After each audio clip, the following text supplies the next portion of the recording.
What's going on, y'all? Episode 36, Let's Be Real podcast, man. And look, we are in the NBA playoffs, so you know that's where we're going to spend our time today.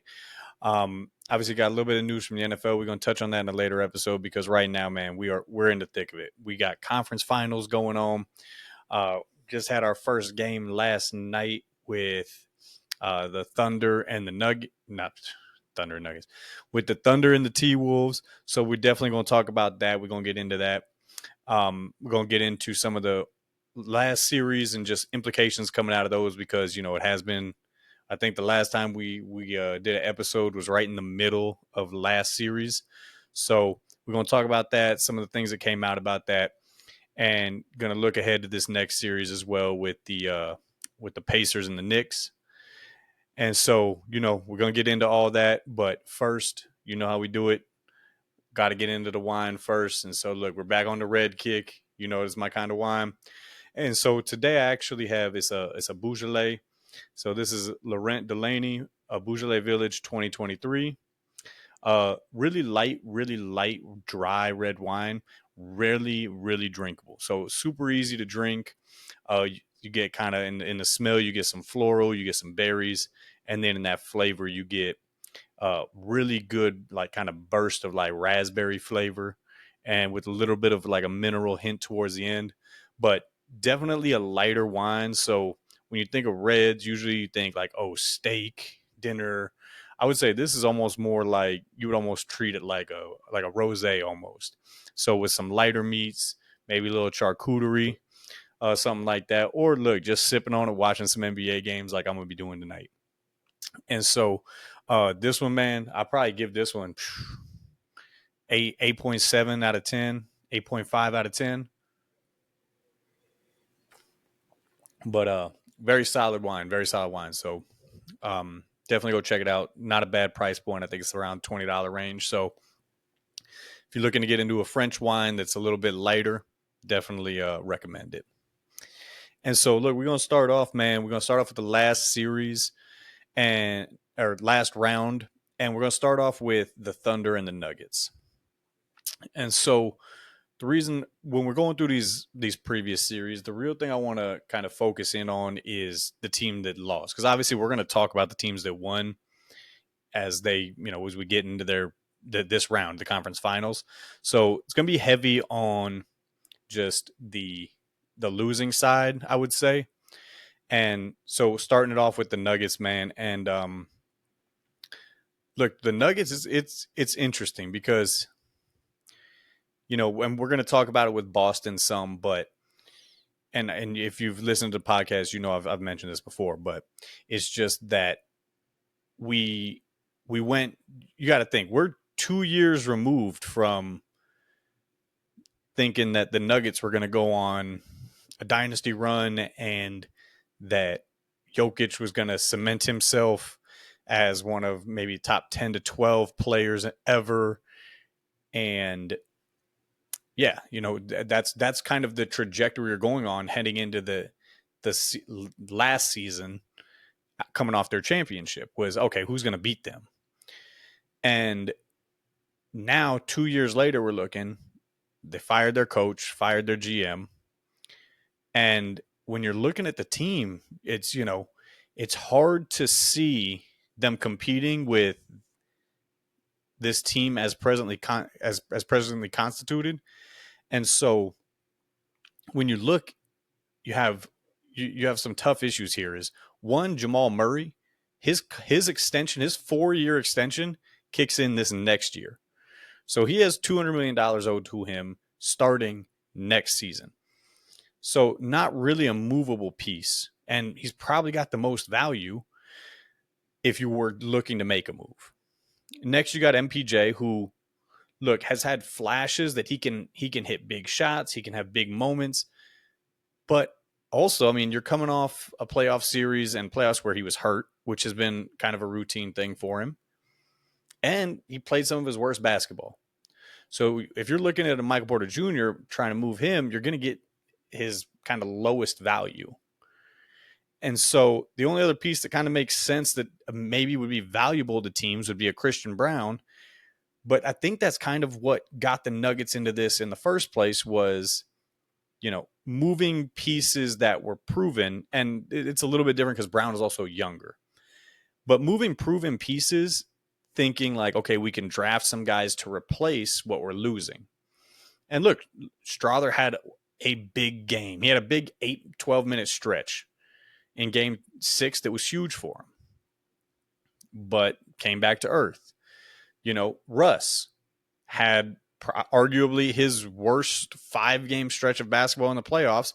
Coincidentally, it's usually where he has his worst stretch of basketball over the last few years. And look, Jokic, we're going to get to him, but it's, he's the main focal point. But at some point, is he going to get to a point where, like we see Giannis now, where Giannis goes from I'm never leaving to, okay, like you can get me out of here.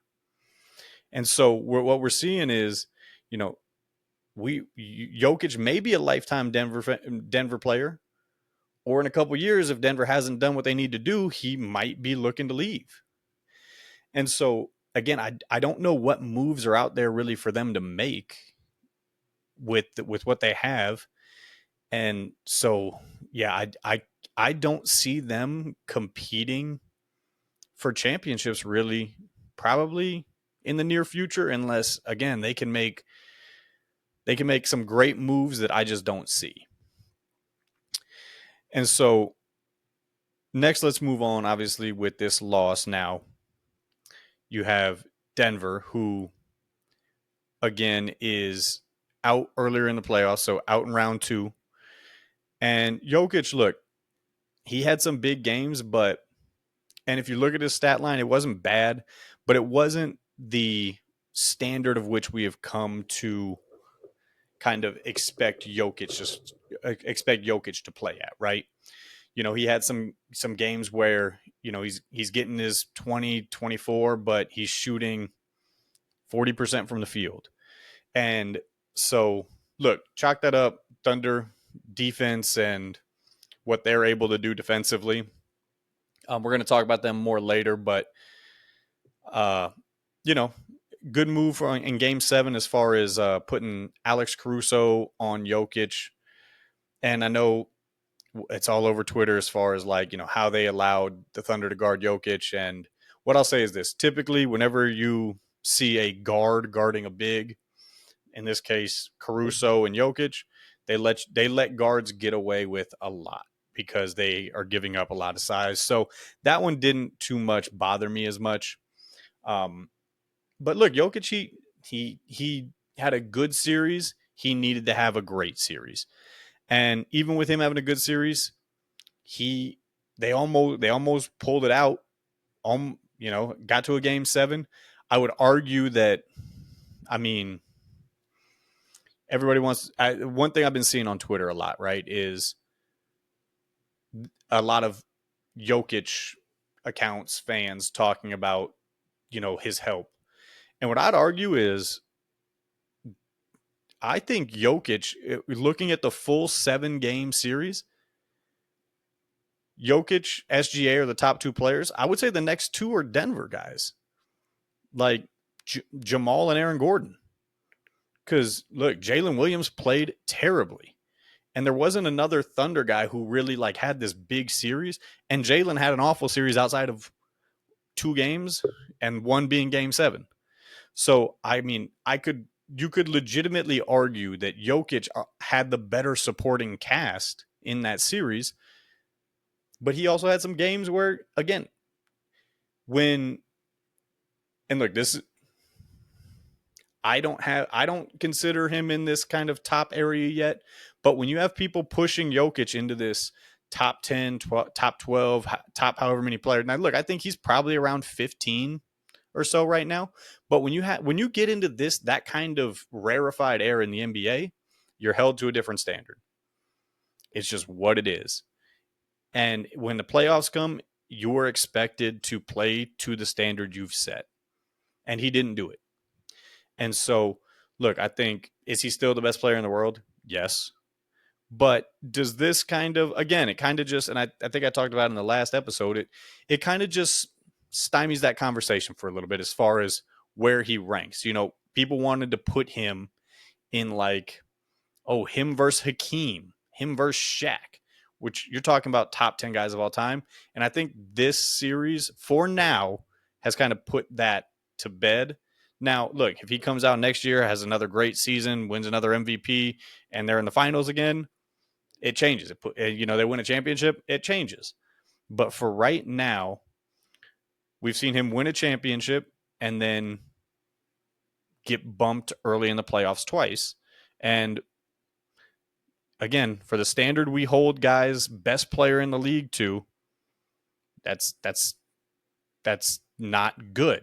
If you're the best player in the league, you're expected to be in, I it's tough because LeBron's a different standard, right? You're talking about a guy in the GOAT conversation, and the standard he set was, you make it to the finals. I'm not even asking you to make it to the finals, but if you can't make it out the second round for a couple straight years as the best player in the league, that it's not an unreasonable thing to hold him to that standard of, hey, you got to go further. It can't be early outs twice in the playoffs, 2 straight years as the best player in the world. And so, again, does that maybe in the next few years, if they can't figure something out, cause him to maybe start looking around? I could see that. And so, look, next series we are going to the T-Wolves and the Warriors. Obviously, T-Wolves making quick work of the Warriors. Steph goes down in game 1, and pretty much a wrap after that. But again, kind of focusing on the Warriors side of this, I think that, and again, I'm going to say this barring them trading for Giannis, right? But I think what we've seen from the Warriors is they need a guy, they need another number 2. And now Jimmy came in and provided that kind of boost, but Jimmy's getting a little older. He's a guy where I could see Jimmy aging kind of quickly. And so for Steph, for the Warriors moving forward, and look, Steph's a guy, he's also getting older. You're kind of getting to a point with him because of his size and everything. It's kind of, each year is kind of borrowed time now, right? Like, you're getting to a point where the Warriors, with how much longer can we expect Steph playing at this level, and how can we maximize our team around him? And look, y'all have heard me talk about this with the Warriors. I think they've done a terrible job with Steph because I think over the last 5 years, and look, they've won a championship in that time. Give them credit for that. But I think over these last 5-6 years, 5 years or so, 5-6 years, majority of what they've done is try to put together a kind of contender and hope Steph can carry him the rest of the way, while also having young guys who they can be ready for when Steph leaves, they can still be all right.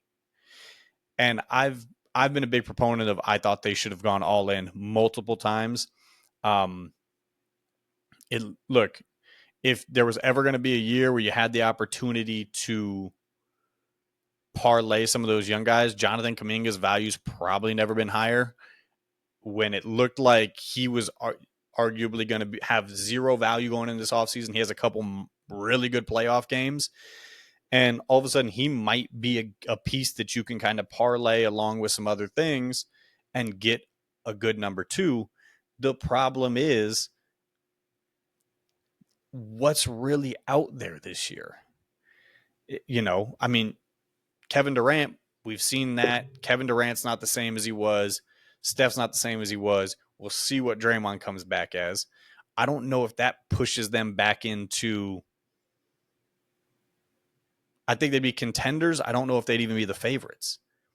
You got Giannis. I don't think the Warriors are going to be able to put together anywhere near a package that some of these other teams are going to be able to put together. So again, that kind of takes them out of that, unless Giannis is, working with the Bucks and says, hey, get me to Golden State somehow.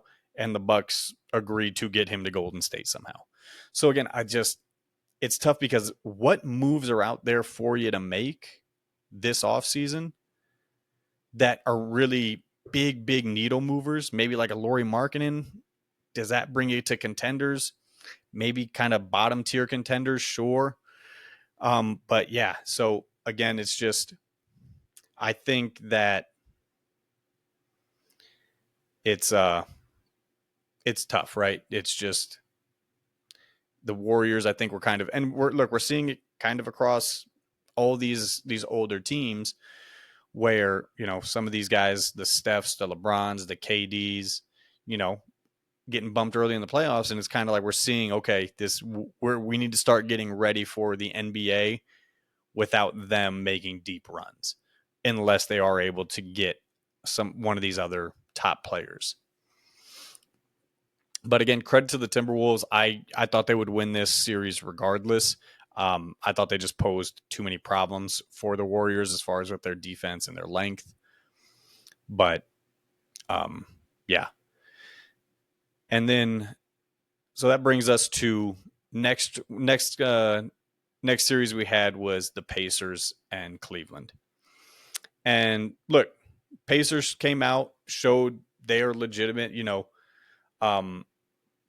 Cleveland kind of rough because you have this great regular season and you get to the playoffs and you just can't get healthy.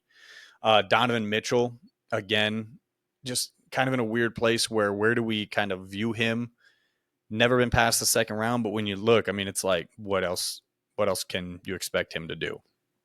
Right? Went out there, balled out, hurt his ankle, still balled out. And so, you give credit to him. But Cleveland is, we're going to talk about it a little bit more when we get on the Celtics, but Cleveland is a team that could kind of be interesting going into this offseason. I think as currently constructed, they're probably not a playoff contending team. I just don't. I think you would need Evan Mobley to take another jump. You would need Donovan Mitchell to continue being this. You would probably need Garland to take another, somewhat kind of jump.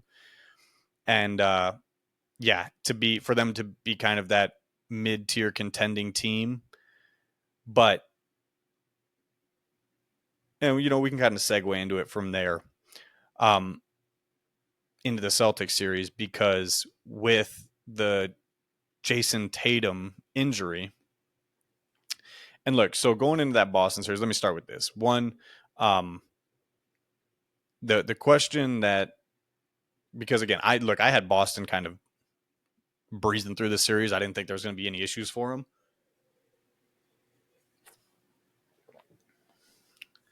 But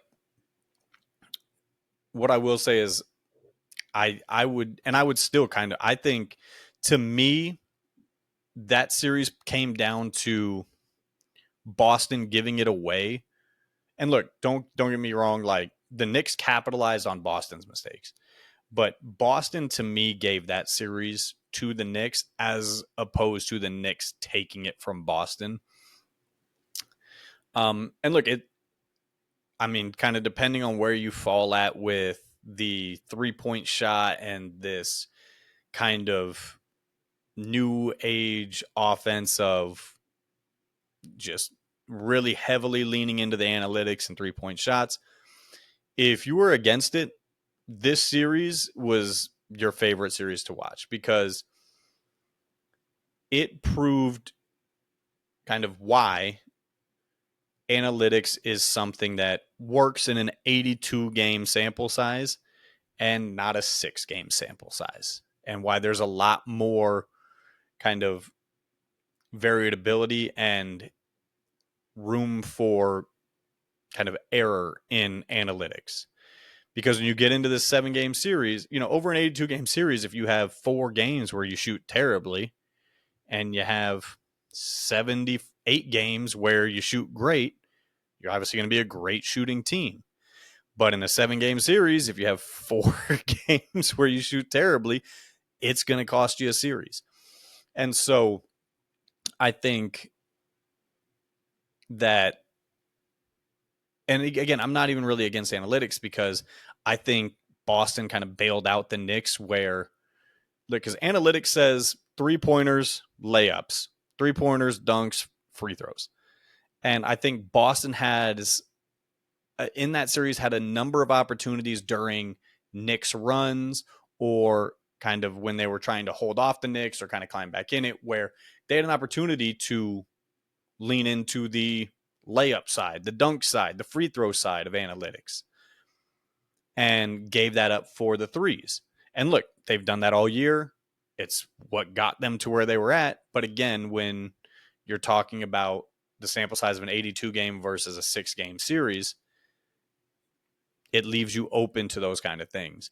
And so I think with guys like Tatum, with guys like Brown, who can get their own shot, who can get to the bucket, there were a couple times where the jump shot's not falling, man. It's get to the bucket, get to the line, get some points on the board, see the ball go in, and kind of build on that.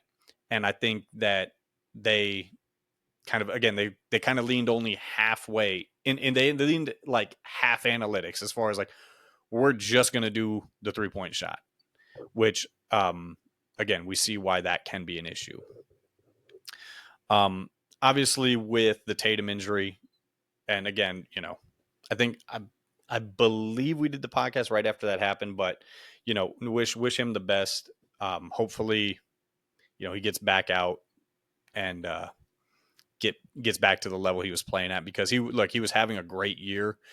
The game he went out, while the rest of the series he wasn't, great.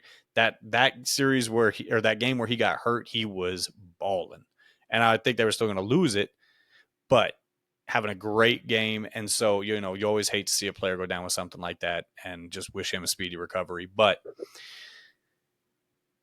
it's tough, man, because now if you're the Celtics, again, like I said, another team where last year we were looking at them, and even this year coming in, I think I had them winning the championship. I think most people had them winning the championship. And it just goes back to, again, after we see a team win, we always kind of look and it's like, oh my gosh, how are they going to lose at all? Like, we just watched them kind of blow through the playoffs, blow through the finals. They're going to do the same thing this year. And we see with kind of this new CBA agreement and just the way the league is right now, it's not built for a team to go on kind of a dynasty run. And then you also have the freak things like with Tatum. And so the thing with Tatum is tough, because if you're a Boston fan, if you like the Celtics, it's going to be an interesting couple years for you now, because next year, obviously, no Tatum. And by the time Tatum does get back, you're looking at, again, not next year after next, this team is largely going to be probably very different when he gets back.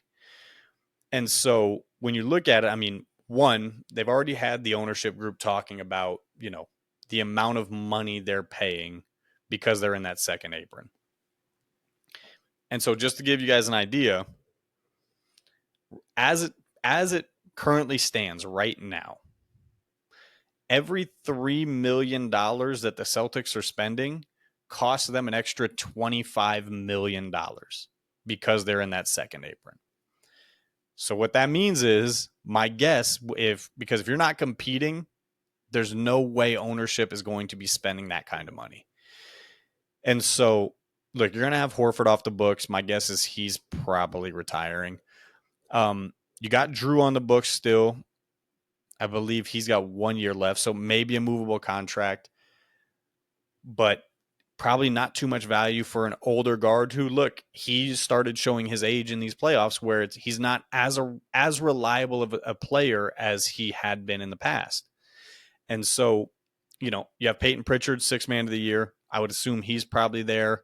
You have Jaylen Brown, and you got Derek White. And when you really think about, and that's really what and you have Tatum, who as of right now, I mean, is he going to have value? Yes, because he's Tatum, but are you going to trade him? No. So really all you have in pieces on your team that have value are going to be Jaylen Brown, Derek White, and Peyton Pritchard. And so you have Jaylen Brown on a max contract. You have Tatum on a max contract. You're in the second apron. My guess is you're probably going to I would not be shocked to see them move a Derek White. I wouldn't be shocked to see them move even possibly a Jaylen Brown if you can find somebody. Again, that one becomes tough because you have to match salaries with the second apron, and so you can't like jumble together players to match his salary. So that one's even tough. So again, you're looking at best when Tatum gets back, half your top six is gone. And that's not to mention we don't know what Tatum's going to look like when he gets back. And so because of that, the reason I segued from the Cavs into this is I think what this is going to do is possibly open up kind of a short window in the East. Because look, no matter what you think of the Pacers, no matter what you think of the Knicks, I don't think anybody really thinks there's either of them are a juggernaut in the East that, we're like, okay, we can see them back in the conference or back in the finals next year, or back in the conference finals, both those teams in the conference finals. Like, no, I think we kind of view them as like, yeah, maybe they're probably the top tier of the East, but definitely beatable in a series. And so I think this is kind of going to open a fire sale in the East for teams like the Pacers, the Knicks, if, kind of depending on who doesn't come out of that series the winner. The Cleveland, another great example.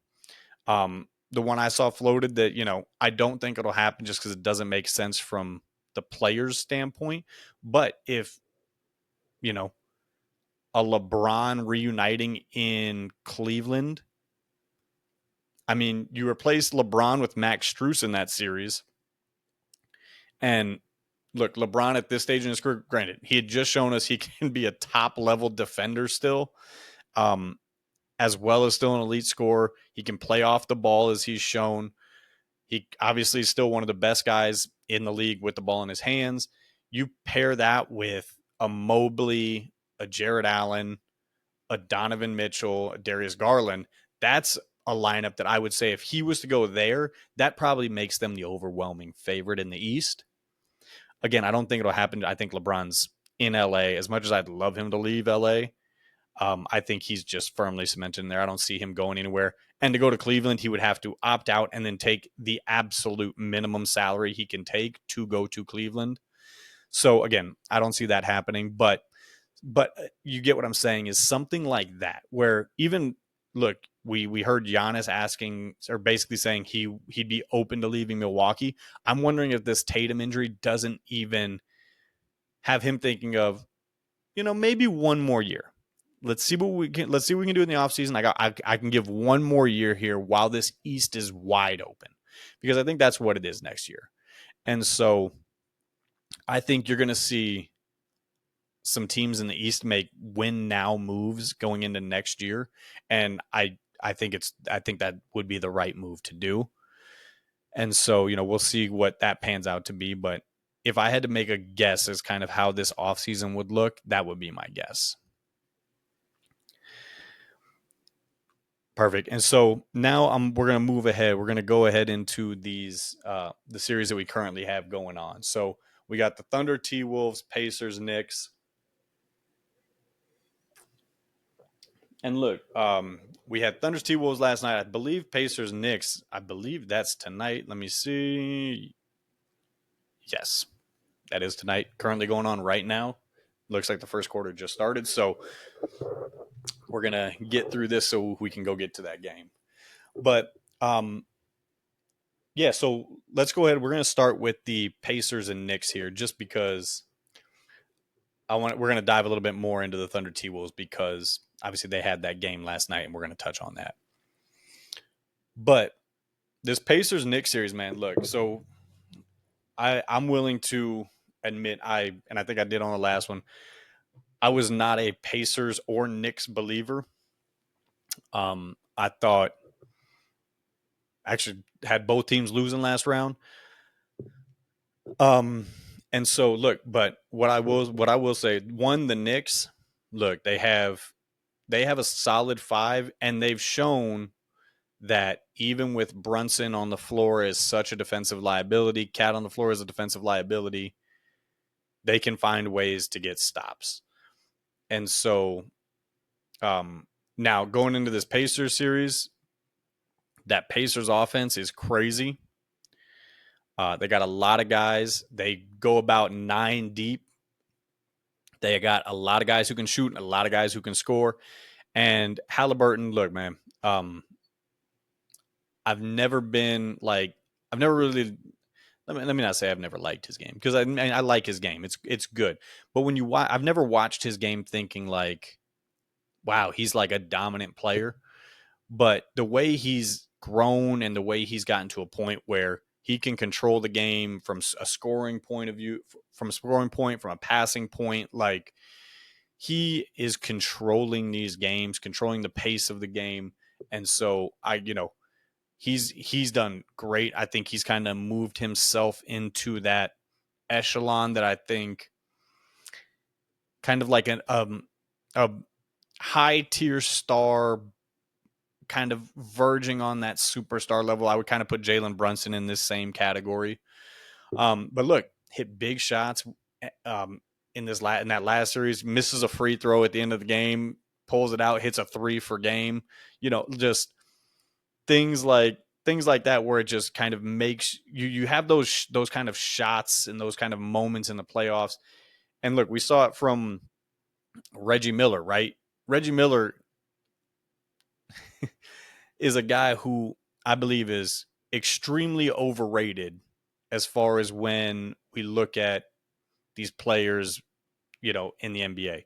If you go look at his stats were they were good. Nothing to write home about. I think he is bumped up to this level that is a lot higher than he should be because of the Spike Lee moments, because of hitting big shots, because he kind of got a reputation for doing that. And so similarly, you could see Tyrese Halliburton, who I think he's overall probably a better player than Reggie Miller. But you start having those moments in the playoffs and, put up some stats, and all of a sudden now it's like, are you kind of viewed as kind of a Reggie Miller like player of this generation status wise? And so I think I think he's been playing great. I think that team, man, look, they can score from every position. I think Miles Turner is going to be huge in this series because, again, when you look at the Knicks, when they don't have Mitchell Robinson on the floor, and again, I think the Celtics showed us that you can play that Hackam Mitchell and get him off the floor, especially in those, once you're in the bonus or the last 2 minutes, you can get him off the floor. And so, and he's their best kind of big as far as being a big, like rebounding defense. I think Miles Turner, when you get in those situations where it's going to be a Cat versus Miles Turner, I could see Miles Turner winning that, just because, look, Cat, has he had some big shots in the playoffs? Yes. Has he had some big moments in the playoffs? Yes. Has he played well in the playoffs? Not really. He's kind of been the player that we've always seen from him in the playoffs. And so I think if the Pacers can get that Miles Turner over Karl-Anthony Towns kind of matchup, if they can win that, I could very well see them winning this series. But on the other end, man, look, shout out Jalen Brunson, because that guy, man, absolute killer. And look, the Knicks, they have a lot of switchable wings, and so they're going to be great on 3 out of the 5 players, 4 out of the 5 players on Indiana all the time. But look, Jalen Brunson, man, he's shown that when it comes to the fourth quarter, when it comes to game on the line, I don't know if there's a player in the league right now you'd trust more. And look, they're getting contributions from Deuce McBride off the bench. Like I said, you get Thomas Robinson, not Thomas Robinson, Mitchell Robinson, who's been playing great when he's not airballing free throws and shooting 30% from the line.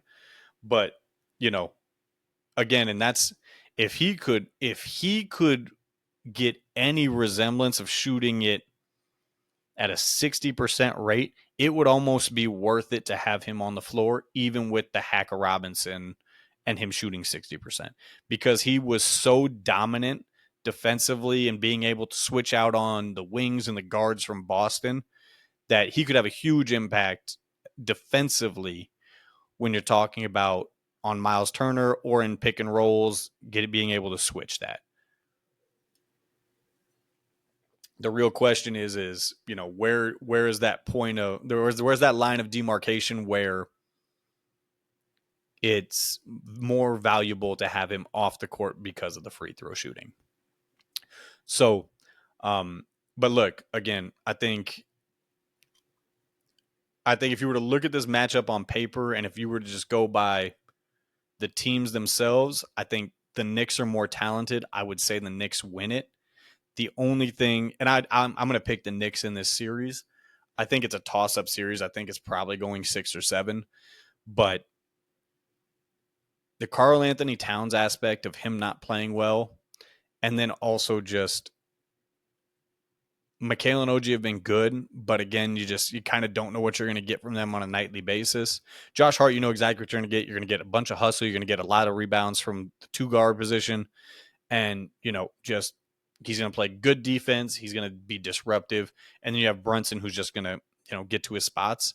But the Mikal Bridges, the OG, that's a little bit concerning to me. Not too much. I think even in their bad games offensively, they're going to find a way to kind of get into the flow of it.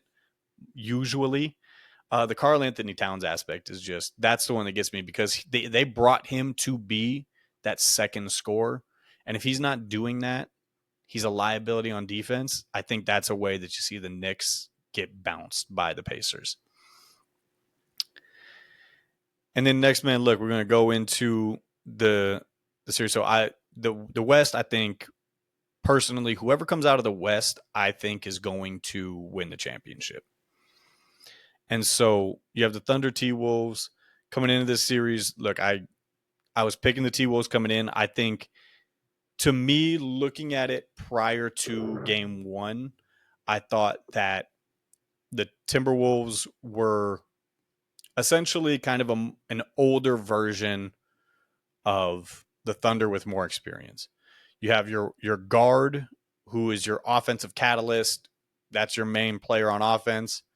And then you have the rest of your team who, can they shoot the ball some? Yeah.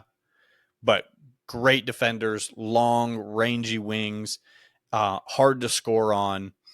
And then you add in Julius Randle to the mix now for Minnesota. I think he's the best second option in the series, especially after what we've seen from Jalen Williams. Look, I know he had the 2 big games, but he, to me, he's shown at this point, he cannot be relied on to be good in every game or good in most of the games.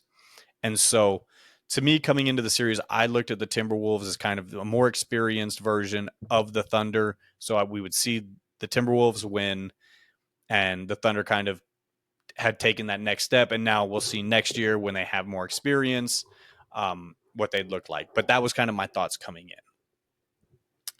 And so my thoughts after game 1 is, and look, we're going to get into this because if you've been watching my podcast, if you've heard me talk about basketball, whether on here or outside of it, I'm never one to blame referees really for anything. Like, do they make terrible calls? I think the only time you're going to see me blame a referee is on something like the Knicks Pistons series on like the Tim Hardaway Jr. jump shot. Like clearly a foul right at the end of the game. 3 free throws, 2 of them win it. Like I can blame the refs on that. But generally speaking, I'm kind of one where it's like, I think both teams probably get bad calls. Both teams get some calls that go their way. Both teams get calls that don't go their way. Usually it all kind of evens out. But what I saw in game 1, and look, the Thunder, and I think you saw it some in the Denver series, although I don't think as much. But game 1 of that Minnesota Thunder series, that was abysmal officiating. Absolutely terrible. Because look, and we've seen it throughout the playoffs. I've loved it about this playoffs is they have let them be physical. And look, the Thunder, like it's not like they're this team that's very finesse and everything. I know, Shai gets the foul baiting, free throw merchant thing, but they as a team are a great defensive team. They're very physical. They're strong. They're long and athletic. So they've been benefiting along with Minnesota because Minnesota's kind of the same, very physical, very long, and able to kind of impose themselves defensively. And so both teams have really benefited from the fact that the NBA, this series or this playoffs, it's been a lot more physical. And I think if you're going to officiate the game that way, it needs to be that way on both ends.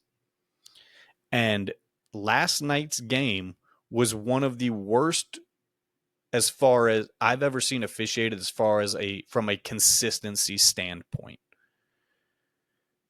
Because look, every time Anthony Edwards or some of the T-Wolves guys were going to the hole, it's a hand, it's a forearm, it's physical, it's no calls, which I'm fine with.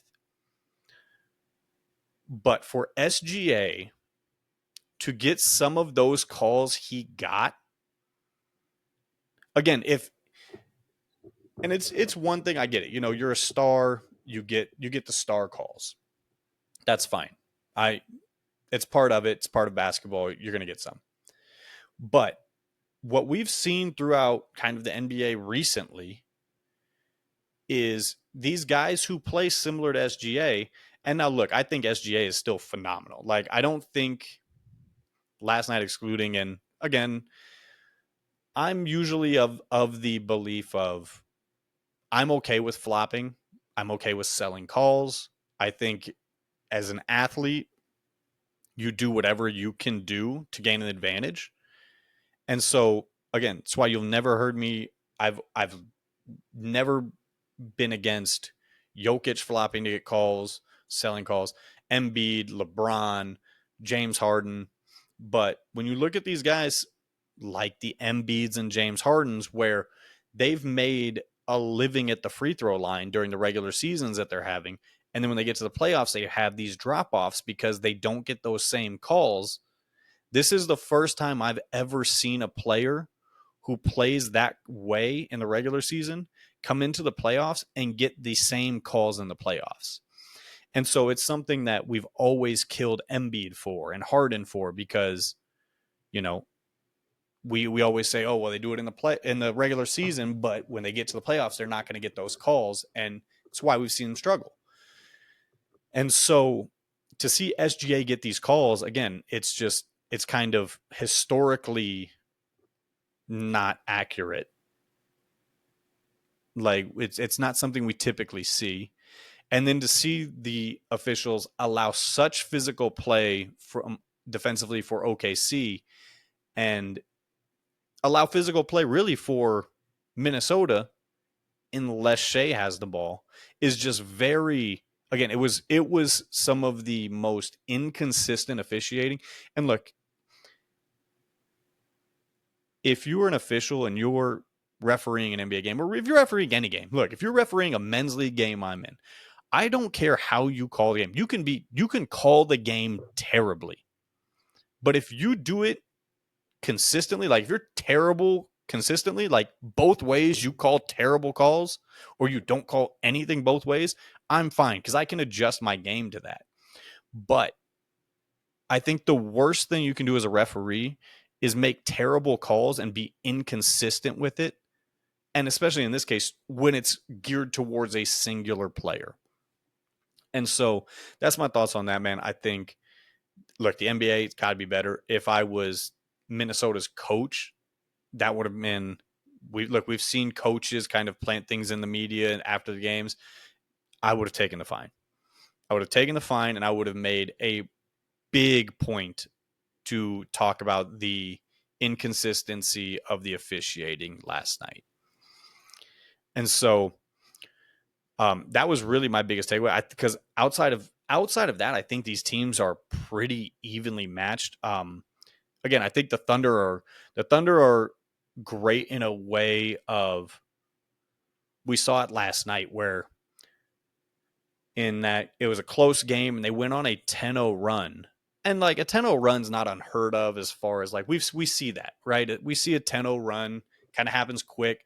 With the Thunder, it's different because the Thunder offensively weren't great last night. They went on a 10-0 run and it was over like a 6-minute span, which that's a long time for it to be 10-0. And so the Thunder have because they're so great defensively, they are able to kind of build these runs that take up a lot of the game, like a lot of game time, which in turn shortens the game for the other team. And so it's a way of dominating a game that we haven't seen recently very much. But again, I think we're in for a really, really good series if the officials can kind of get a hold of just kind of consistency across officiating. And also, I think, look, the T-Wolves, man, you guys got to come to play because they've been offensively just kind of off all playoffs. They've had games where they look great, but they've also had just these kind of multiple games where it's just everything just kind of looks off. And look, coming into the season, I thought Julius Randle was going to be a terrible fit. He's the only one that's been playing. Like he's probably been their most consistent player this playoffs. So if you're Minnesota, Ant, you gotta figure it out. You gotta get going. Naz Reid, man, you gotta hit some shots. McDaniels, he had a great start that got cut really short because of the foul trouble with him guarding SGA. And so, but yeah, you need your guys to go out and play. You need your stars to be stars. And look, SGA, Jalen Williams, the Thunder's players played and their stars were stars, and Minnesota, they weren't. And so I think we're probably going to be due for, my guess would be a big Ant game. I think Julius Randle's he's going to be good now. I think he's put together enough of a sample size this playoffs that I feel like you can almost pencil him in for a good game. But if you can get Ant going again, I think you can probably steal one in OKC. I think game one was the game you had to steal just because of the rest advantage. But younger team ish with older players. But again, it's just the rust versus rest thing. We can go into that. But again, I think game one was the one you had to steal, especially just with OKC coming off that 7-game series. But I think this is a toss-up series, and whoever wins this, barring, a major injury, I think the winner of this probably wins the championship. But we'll have to wait and see, man. So look, y'all, I appreciate all y'all as always. Please like, subscribe, interact with us on social media. We're on YouTube, Spotify, TikTok, Instagram, Apple Podcasts. Subscribe again. And just I appreciate all of y'all. I'm about to go catch this Pacers and Knicks game, and we'll see y'all next time.